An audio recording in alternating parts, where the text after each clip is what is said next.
다 같이 마음을 정돈하시고 1월 둘째 주 하나님 앞에 감사함으로 예배하시겠습니다.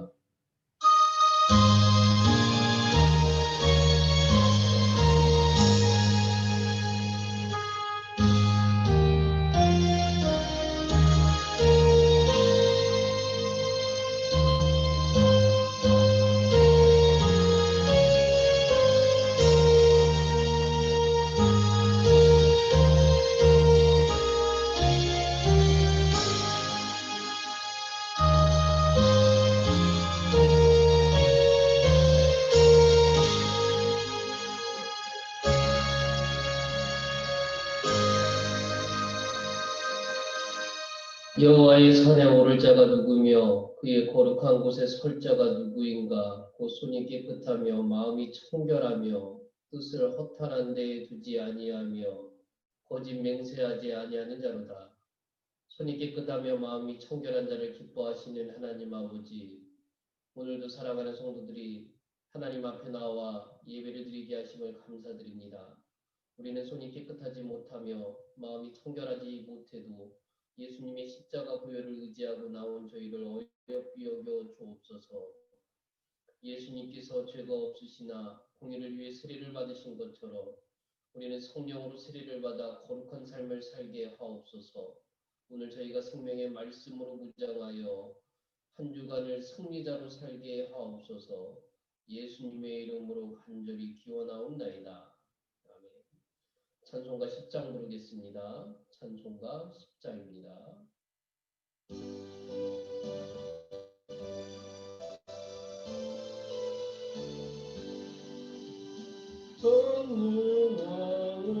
전능하오셔서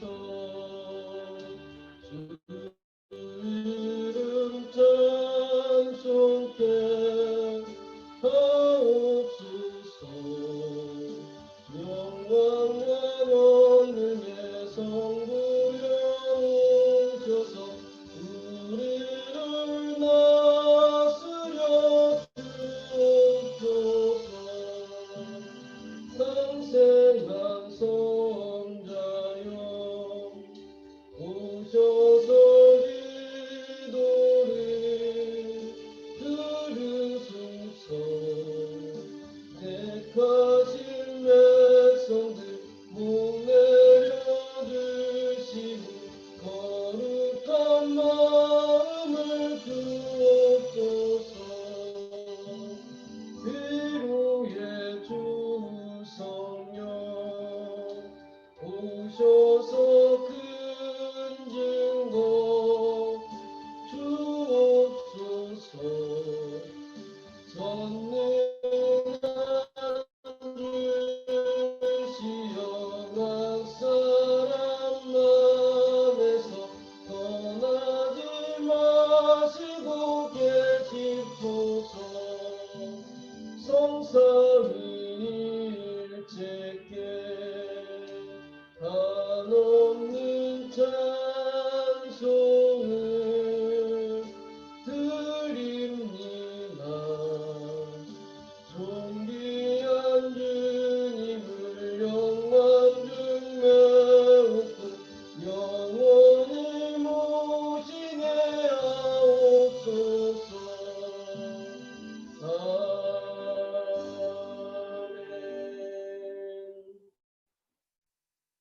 함께 사두신경으로 하나님 앞에 신앙 고백 드리겠습니다. 나는 전능하신 아버지 하나님 천지의 창조주를 믿습니다. 나는 그의 유일하신 아들 우리 주 예수 그리스도를 믿습니다.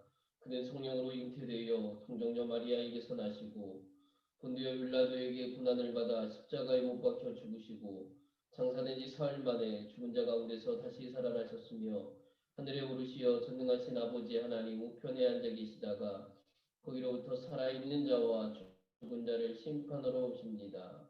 나는 성령을 믿으며 거룩한 공교회와 성도의 교제와 죄를 용서받는 것과 몸의 부활과 영생을 믿습니다. 아멘. 찬송가 270장 부르겠습니다.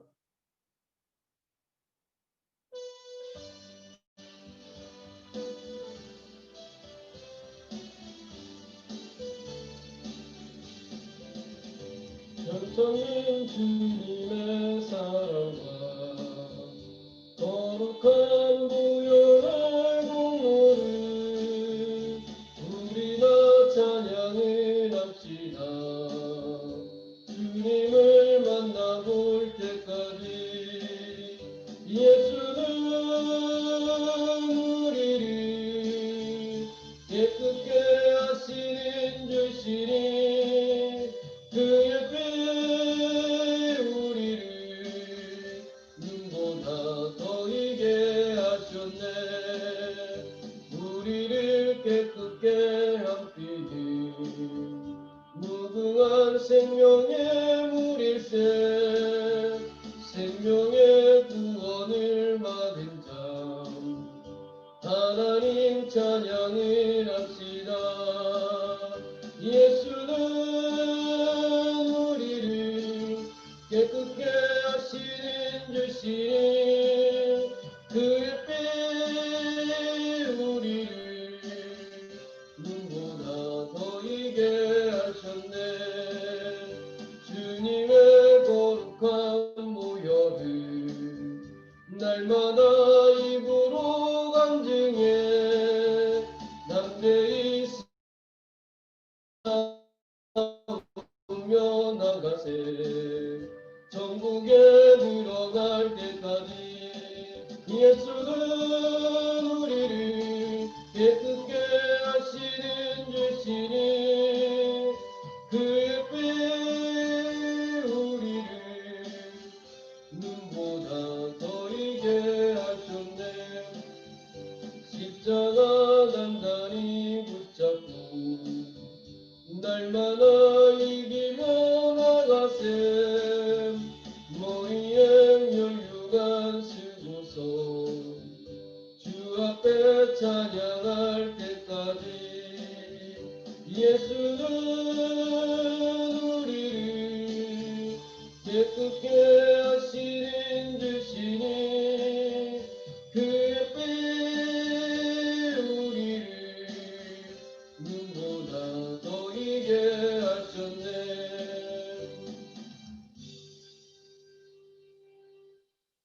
하나님 말씀 보겠습니다.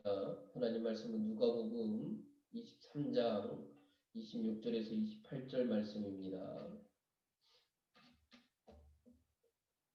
누가복음 23장 26절에서 28절 말씀 제가 봉독해 드리겠습니다.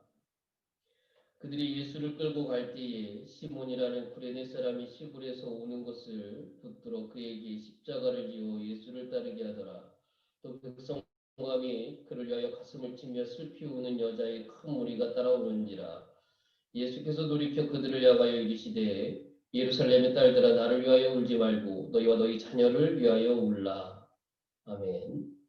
오늘은 눈물을 흘려본 적이 있습니까? 라는 제목으로 함께 하나님 말씀 나누겠습니다. 탈무드에 보면 하나님이 천사들에게 지상에 내려가서 가장 소중한 것을 구해오라라고 말씀을 하십니다. 천사들은 지상으로 내려와 각자 소중하다고 여기는 것을 가지고 돌아갑니다. 다이아몬드를 가져온 천사도 있고요. 꽃을 가져온 천사도 있습니다. 그중 한 천사는 액체가 담긴 작은 병 하나를 하나님 앞으로 가져갔습니다. 하나님께서 그것이 대체 무엇이냐라고 물으셨습니다. 이것은 믿는 자들의 눈물입니다라고 천사가 대답을 합니다. 하나님은 그 천사가 가지고 온 작은 병을 가장 소중하게 여기셨습니다. 하나님은 우리가 주님을 향해 우는 눈물을 결코 잊지 않으시는 분입니다. 여러분 시편 56편 8절 말씀에 보면요. 나의 눈물을 주의 병에 담으소서라고 하는 구절이 있습니다. 또 시편 126편 5절 말씀에 보면 눈물을 흘리며 씨를 뿌리는 자는 기쁨으로 거두리로다라고 말씀을 하죠. 여러분 은혜는 하나님께서 거저주시는 것인데 또 한편에서 하나님의 은혜로 복받는 것은 하나님의 손에 있는 것이지 나의 능력으로 있는 것이 아닌데 그 발판이 바로 눈물이 하나님의 병에 차야 한다라는 겁니다. 기독교의 특징은 여러분 뭡니까? 은혜죠. 많은 믿음의 선진들은 은혜의 크기를 잴 수 있다라고 하는데 은혜의 크기는 바로 주님 앞에서 흘린 눈물의 양이라고 이야기를 합니다. 맞는 이야기인 것 같습니다. 기도는 입으로만 하는 것이 아니라 눈물로 하는 것이기 때문에 그렇습니다. 하나님은 우리들의 눈물을 보고 계시죠.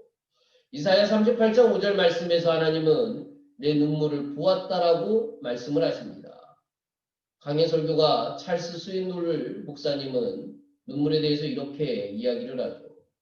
땅에 떨어지는 눈물방울은 하늘의 왕을 불러온다. 주님은 우리가 수치를 당할 때나 실망했을 때 눈물로 어려운 시절을 적시고 있을 때 우리의 내적인 갈등을 치료해 주시고 그 상황에서 건져 주신다라고 말씀을 합니다. 여러분, 죄 없으신 예수님이 사형 판결을 받고 십자가를 지고 골고다 언덕으로 올라갈 때의 일이 오늘 본문에 나오는 말씀입니다. 밤새 신문을 당하신 예수님은 십자가의 무게를 이기지 못하시고 자꾸 쓰러지십니다. 게다가 로마 군병들은 채찍까지 휘두르고 있죠. 예수님이 지신 십자가는 십자가의 가로쪽 부분인데 이것만 해도 무게가 30kg에 육박하기 때문에 기진맥진한 상태로 이것을 짊어져야 하는 예수님에게는 끔찍한 고통이 뒤따를 수밖에 없었습니다. 이렇게 십자가를 지고 고통스럽게 한 걸음 한 걸음 골고다라고 하는 예수님 뒤로 수많은 사람들이 따라옵니다. 그 중에는 구경꾼들도 있었고요. 제자들도 섞여 있었고 예수님을 사랑하는 사람들도 섞여 있었습니다. 오늘 본문 27절 말씀입니다. 또 백성과 및 그를 위하여 가슴을 치며 슬피 오는 여자의 큰 무리가 따라오는지라.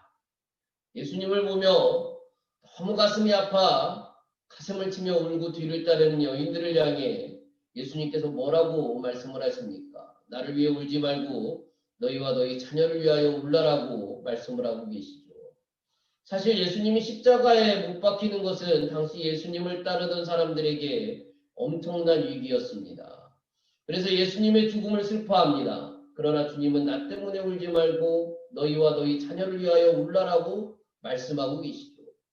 여기서 울라라는 것은 기도를 말하는 겁니다. 눈물의 기도를 말씀하고 계시는 거죠. 코로나19로 인해 우리 교회도 마찬가지고요. 식당들도 또한 자영업을 하시는 분들도 문을 닫고 회사가 어려워지고 모든 일상이 위축된 가운데 우리가 하루하루 살아갑니다. 경제 등 모든 것이 어려워지자 우울증 환자가 급증을 했고요. 또한 자살률이 높아지고 가정들이 깨어지고 있는 게 지금 우리가 살아가는 현 시대의 모습이라고 합니다. 심각한 위기죠. 언제쯤 이 위기가, 이 어려움이 끝날까 걱정도 됩니다. 또한 언제까지 교회가 이렇게 영상으로 예배를 드려야 하고 함께 모여서 예배 드리는 날이 올지 고민도 됩니다. 그러나 여러분, 위기의 순간 너희와 너희 자녀를 위하여 울라라고 말씀하신 주님은 지금 이 순간에도 우리에게 코로나 걱정보다 먼저 너희와 너희 자녀를 걱정하라라고 하시지 않을까요?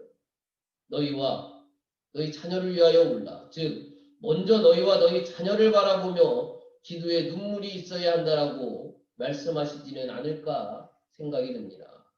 그럼 도대체 기도의 눈물이 어떤 힘이 있기에 기도의 눈물이 있어야 한다라고 우리에게 말씀을 하시는 걸까요? 첫째로 기도의 눈물은 나의 문제를 해결하는 길이 됩니다. 이사야 38장을 보면요. 남유다 13번째 왕인 히스기야가 병이 들어 죽게 되죠. 히스기야가 어떤 병에 걸렸는지 우리는 알 수가 없습니다. 그러나 분명한 것은 그것은 죽을 병입니다. 오래 살지 못할 병입니다. 그래서 하나님은 이사야 선지자를 보내 유언을 하라라고 명령을 하십니다. 더 이상 살지 못한다라는 거죠. 이런 상황에서 히스기야는 어떤 선택을 할까요, 여러분? 히스기야는 죽음을 선고받고 하나님 앞에 눈물로 기도하기 시작을 합니다. 이때 하나님이 보신 것은 히스기야의 기도의 눈물입니다.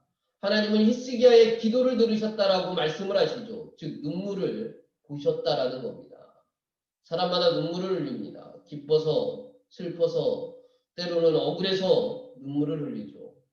그러나 그런 눈물 가운데 가장 가치 있는 눈물을 기도의 눈물이라고 감히 말씀을 드릴 수가 있습니다. 하나님은 우리가 눈물로 기도할 때 그 기도의 눈물을 분명히 보시기 때문에 그렇습니다. 눈물로 기도하는 그 안타까운 심정을 알아주시기 때문에 그렇습니다. 눈물로 기도하는 그 간절함을 하나님께서 알아주시기 때문에 그렇죠. 그러기에 하나님께서 응답하실 수밖에 없는 겁니다. 눈물의 기도는 응답이 없을 수가 없죠. 우리를 사랑하시는 하나님, 우리 아버지 되시는 하나님이 우리가 하나님을 향해 흘리는 기도의 눈물을 어찌 외면하실 수가 있겠습니까? 내 눈물을 보았노라라고 말씀하시고 또 말씀하시지 않겠습니까? 우리의 눈물을 보셨는데 어찌 우리의 기도의 제목들의 응답이 없을 수 있겠습니까? 사랑하는 성도 여러분, 내게 문제가 있습니까? 괴로운 일이 있으십니까? 억울한 일이 있습니까? 아무에게도 말할 수 없는 그런 아프고 괴로운 일이 있으십니까? 그렇다면 주님 앞에 나오시기 바랍니다. 그리고 눈물로 기도할 수 있는 여러분들이 되시기 바랍니다. 하나님은 히스기야의 기도와 눈물을 보셨듯이 저와 여러분의 기도와 눈물을 분명히 보십니다. 그래서 이미 사형 선고를 받은 히스기야를 살려낸 기도를 베푸셨던 것처럼 우리가 안 된다고 불가능하다고 이미 끝났다라고 생각되는 문제도 하나님께서는 분명히 해결해 주시는 기적을 베풀어 주실 겁니다. 여러분, 그러기에 우리에게 지금 필요한 것은 이 기도의 눈물인 줄로 믿으시기 바랍니다. 둘째로 여러분, 기도의 눈물은 우리 가정의 문제를 해결합니다. 누가복음 8장을 보면 죽어가는 자신의 딸의 문제를 가지고 주님 앞에 엎드린 사람의 이야기가 나옵니다. 바로 회당장 야이로 이야기죠. 누가복음 8장 41절과 42절입니다. 이에 회당장인 야이로라 하는 사람이 와서 예수의 발 아래 엎드려 자기 집에 오시기를 간구하니 이는 자기에게 12살 된 외딸이 있어 죽어 가밀어라. 예수께서 가실 때에 무리가 밀려들더라 라고 말씀을 합니다. 이 상황을 우리는 무리 없이 받아들이지만 당시 상황에서 회당장이 예수님을 찾아간다라고 하는 것은 정말 희귀한 일이었습니다. 왜냐하면 회당장은 모세율법을 위시한 구약의 율법을 지키고 가르치던 사람이었기 때문에 그렇습니다. 구약의 율법에 철저한 사람이고요. 아주 충실한 사람이 회당장이었다라는 겁니다. 그런 사람이기에 당시 바리새인이나 사두개인 등 구약의 철저한 사람들이 예수를 메시아로 인정하지 않는 상황에서 예수님을 찾아갔다라는 것은 드문 일이며 또한 놀라운 일이며 있을 수 없는 일이었습니다. 그런데 이 회당장에게는 아주 절박한 사정이 있었죠. 바로 12살 된 외동딸이 이런 물을 병으로 죽어가고 있었던 겁니다. 좋은 의사와 좋은 약을 써도 전혀 효험이 없었습니다. 그런데 예수라는 사람은 어떤 질병이든지 고친다라는 겁니다. 딸을 살릴 수만 있다면 아비로서 못할 일이 어디 있겠습니까? 그래서 예수님의 발 아래 납작 엎드려 자기 집에 오셔서 딸을 고쳐주기를 구합니다. 그런데 그 집으로 가다 희한한 일이 벌어지죠. 바로 12년을 혈루증으로 고생하던 여인이 예수님의 옷자락을 만지고 병이 고쳐졌습니다. 그리고 그 여인과 제자들과 예수님 사이에 이 이야기가 오고 갑니다. 우리에게는 굉장히 훈훈한 미담으로 들리겠지만요. 이 회당장 야이로 입장에서는 피가 마를 지경입니다. 왜요? 지금 딸이 죽어가고 있지 않습니까? 1분 1초가 급한데 시간이 지체됩니다. 그러면 예수님은 이런 야이로의 마음을 전혀 모르셨던 것일까요? 아니요, 아셨습니다. 그런데 왜 지체를 하시는 겁니까? 물론 이 사건은 예수님이 만든 사건은 아닙니다. 혈루증을 앓던 여인이 만든 사건이죠. 그러나 문제는 그 사건으로 인해 시간이 지체되었다라는 겁니다. 시간이 지체될수록 야이로의 간절함은 더해집니다. 예수님께 매달리는 심정이 점점점 커질 수밖에 없는 겁니다. 속이 바짝바짝 타들어갑니다. 딸이 지금 서서히 죽어가고 있기 때문에 그렇습니다. 보십시오. 이 간절함이 예수님의 마음을, 하나님의 마음을 움직이는 겁니다. 이 간절함이 기도를 더 깊어지게 하는 겁니다. 예수님의 마음을 움직이고 간절함이 깊어지기에 죽은 사람이 살아나는 겁니다.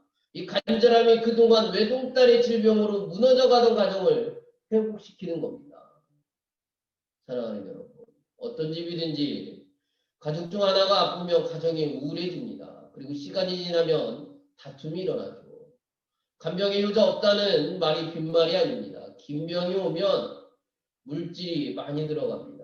시간이 갈수록 가족들이 힘들어집니다. 그런데 보통 가족 간의 불화가 문제가 생기게 될 수밖에 없는 거죠. 그런데 보십시오. 야이로의 주님을 향한 간절함이, 주님을 향한 기도가 딸을 살려내는 계기가 됩니다. 우울함과 슬픔이 가득했던 이 가정을 기쁨의 가정으로 바꾸어 버립니다. 그렇습니다. 기도는 이렇게 무너져가는 가정을 살려내는 힘이 있죠. 더구나 그 기도에 간절함과 눈물이 더해지면 주님이 그 간절함을, 그 눈물을 분명히 확실히 보십니다. 우리가 많이 듣는 말 가운데요, 어거스틴의 어머니 모니카의 눈물의 기도가 있죠.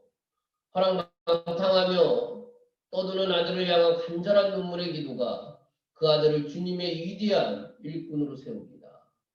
이것이 어디 그 가정만 그렇겠습니까? 기도하는 가정, 특히 눈물의 기도가 있는 가정은 다 그렇습니다. 혹시 믿지 않는 가족이 있습니까? 아니면 가정의 질병이나 물질이나 불화나 어려움이 있습니까? 그렇다면 우리가 할 일은 다 하나입니다. 눈물의 기도죠. 하나님은 성도의 눈물을 귀하게 보십니다. 그러기에 그 눈물의 기도에 분명히 응답을 하십니다. 기억하십시오. 내 기도의 눈물이 우리 가정을, 문제를 해결하고 세워나간다는 사실을요. 셋째로 여러분, 눈물의 기도는 나라와 민족의 문제도 해결한다는 겁니다. 사무엘상 7장을 보면 블레셋에게 패한 후 빼앗겼던 법궤가 돌아오는 장면이 그려집니다. 이런 일을 경험한 사무엘은 모든 백성들을 미스바로 모이라고 명령을 하죠. 거기서 우상을 섬기며 하나님을 바로 섬기지 못한 죄를 회개하고자 합니다. 그러자 많은 백성들이 나와 금식하면서 기도하기 시작을 합니다. 이런 소식을 들은 블레셋이 군대를 동원하여 미스바를 공격합니다. 그러자 사람들은 사무엘에게 기도를 부탁합니다. 그러자 사무엘은 번제를 드리고 기도하죠. 그리고 이스라엘 백성들도 당연히 그 자리에서 같이 마음 모아 기도합니다. 그런데 사무엘이 번제를 드릴 때에 블레셋 사람이 아주 가까이 다가왔습니다. 이스라엘 사람들은 싸울 준비가 안 되어 있었습니다. 그러기에 그들의 기도는 간절해질 수밖에 없습니다. 아마도 통곡하며 기도하는 사람도 있었을 겁니다. 그렇지 않으면 그들은 그 자리에서 몰살당할 수밖에 없었기 때문이죠. 이 간절한 기도에, 이 눈물의 기도에 하나님이 어떻게 응답을 하십니까, 여러분? 블레셋 사람에게 큰 우레를 발하여 이스라엘 앞에 패하게 만드셨습니다. 그리고 이때의 승리를 통해서 사람들은 하나님의 이름을 에베네셀이라고 부르기 시작을 합니다. 하나님이 놓으셔서 이긴 것을 알고 그렇게 고백하기 시작을 한 거죠. 그렇습니다. 기도함으로 이긴 겁니다. 지금 우리나라도 코로나19의 문제, 여러 가지 법적인 문제, 부동산 문제, 경제 불황의 문제, 이런저런 문제 투성이로 가득합니다. 새해가 밝았지만 여전히 그 문제는 지속적이고요. 그럼 이런 문제를 해결할 방법은 무엇일까요? 이 모든 문제의 유일한 해결책은 기도라고 믿습니다. 누가복음 19장 41절을 보면요. 예루살렘 성을 보시고 우시는 예수님의 모습이 나옵니다. 예루살렘 성이 돌 위에 돌 하나 남지 않고 무너질 것을 보시고 우셨습니다. 이보다 앞선 누가복음 13장 44절을 보면요. 예수님의 탄식이 나옵니다. 예루살렘아 예루살렘아 선지자들을 죽이고 내게 파송된 자들을 돌로 치는 자여 암탉이 제 새끼를 날개 아래 모음같이 내가 너희의 자녀를 모으려 한 일이 몇 번이냐. 그러나 너희가 원치 아니하였도다. 이 모든 것이 나라와 민족을 위한 예수님의 간절한 기도이고 눈물입니다. 예수님이 그리하셨다면 이제 우리가 할 일은 바로 주님이 가지셨던 이런 간절한 심정을 가지고 기도하는 일입니다. 기도에 눈물이 있어야 하는 겁니다. 아직 우리나라는 멸망이 임박한 것은 아닙니다. 하나님의 은혜를 회복할 기회가 얼마든지 있습니다. 이것을 위해 우리는 분명히 깨어 기도해야 됩니다. 한국 지성을 대표하는 이어령 씨의 지성에서 영성으로의 소문은 이렇게 시작이 됩니다. 요즘 나는 70평생 한 번도 하지 않던 일들을 하고 삽니다. 세례를 받은 것과 시집을 낸 것이 그렇습니다. 나이 많이 먹은 사람들이 평소에 하지 않던 일을 하면 망령이 났다고들 합니다. 그래서인지 사람들이 나를 만나기만 하면 어쩌다가 예수 믿게 됐느냐라고 묻습니다. 심지어 어떤 친구는 예수쟁이가 됐다면서 하고 내뱉듯이 비웃기도 합니다. 평소에 종교란 문화의 한 분야라고 일관되게 주장했던 그가 예수를 변증하고 있습니다. 물론 그가 기독교를 선택하게 된 것은 딸과 손자에게 닥친 이런저런 시련이 계기가 되었다라고 합니다. 하지만 여러분 더 중요한 이유는 사랑하는 딸이 14년 동안 수많은 고난의 풀무불 속에서도 믿음의 한치 흔들림 없이 아버지께 복음을 전한 열정 때문이었습니다. 그야말로 눈물 계란으로 파헤치기였습니다. 너희 편지를 겨우 다 읽었다. 여기저기 글이 눈물로 번져 있더구나. 내가 웬일로 그렇게 많이 울었느냐. 너의 기도가 지성에서 영성으로의 높은 문지방을 넘게 했구나. 그가 세례받았던 당일 딸에게 써보낸 편지의 한 부분입니다. 눈물 기도에는 힘이 있는 겁니다. 성도의 눈에 기도의 눈물이 마르지 않으면, 목회자의 눈에 기도의 눈물이 마르지 않으면 욕심이, 이기심이, 감정이 바리새인처럼 외식만이 남아있지 않게 되는 겁니다. 주님은 예루살렘의 딸들아, 나를 위하여 울지 말고 너희와 너희 자녀를 위하여 울라라고 말씀하고 계십니다.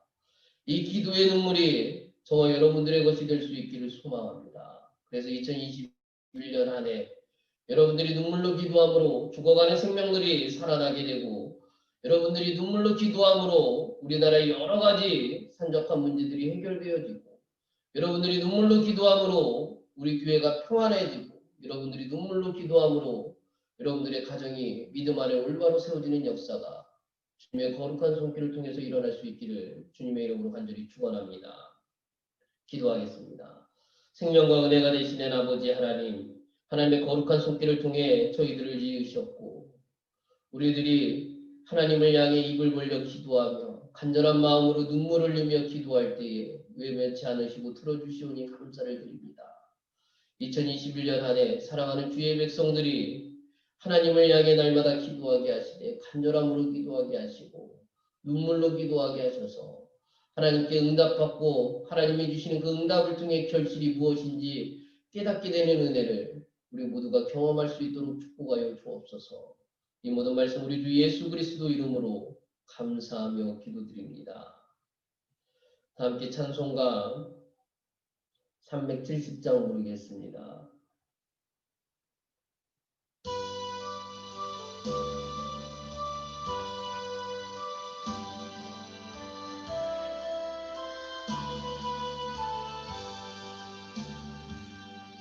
주 안에 있는 나에게 딴 근심이 있으랴.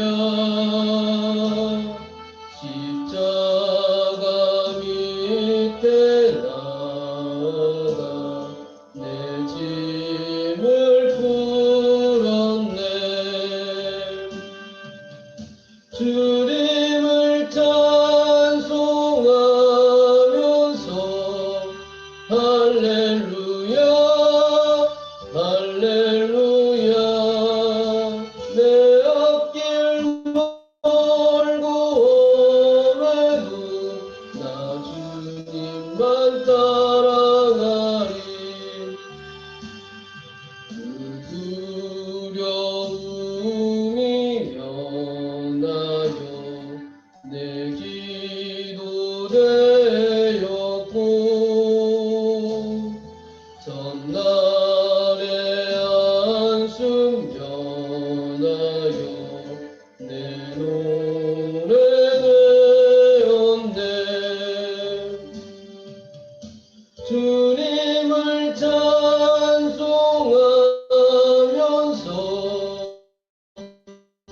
할렐루야 할렐루야. 내 앞길 멀고 험해도 나 주님만 따라가리. 내 주는 자비하셔서 늘 함께 계시고, 내 궁핍 마음을 아시고 늘 채워주시네. 주님을 찬송하면서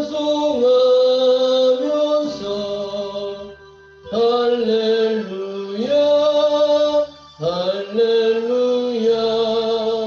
내 앞길 멀고 험해도 나 주님만 따라가리. 내 주 안에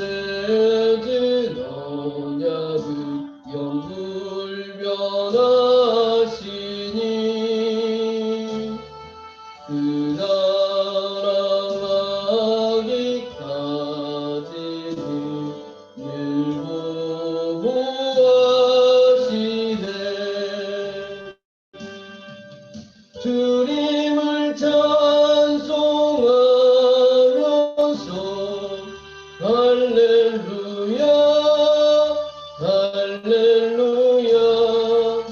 내 앞길 멀고 험해도 나 주님만 따라가리.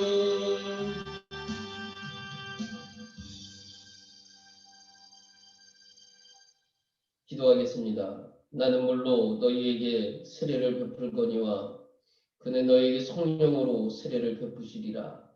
하나님의 은총이 충만하면 하늘 일을 도모하는 하늘 사역자로 우리를 세워주시고 한 해 동안 하나님 앞에 눈물로 기도하는 자를 기억하셔서 모든 것을 응답해 주실 줄로 믿는 믿음의 자녀들이 될 수 있도록 주님 축복하여 주옵소서.